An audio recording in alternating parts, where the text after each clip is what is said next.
Let's talk about what everyone in Fairfield County wants to know. If New York City adopts Mamdani-style policies, what does that mean for us?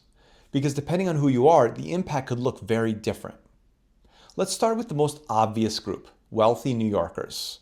They're the most mobile, and if they decide that Mamdani's tax increases or housing policies aren't for them, they're not moving to the Midwest.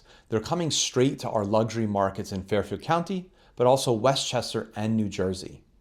When they relocate, they're buying homes over $1 million. So if anything shifts because of New York City politics, the luxury market here is the first place you'll feel it.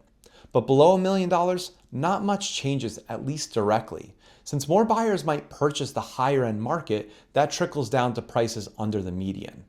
But you have to realize that renters and middle income buyers in New York City aren't uprooting their lives over policy debates. That segment is stable. The movement comes from the top.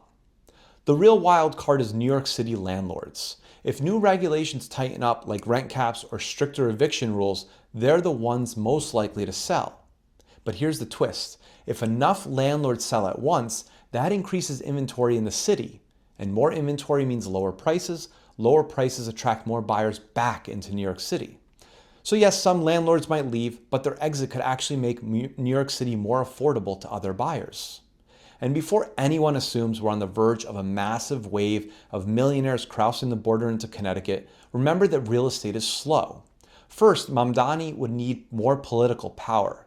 Then he would actually need to pass these policies, and then the governor, who has zero interest in losing wealthy taxpayers, would need to sign off.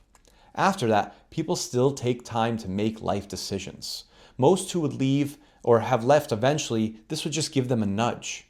And here's the most important point. Nobody knows anything for sure.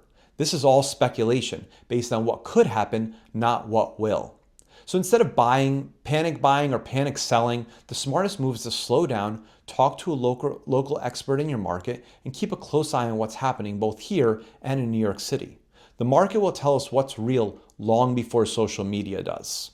So yes, these political shifts could influence Fairfield County, especially the luxury market, but it won't be sudden and it won't be predictable. Watch carefully, don't overreact, and make decisions based on your timeline, not Twitter's.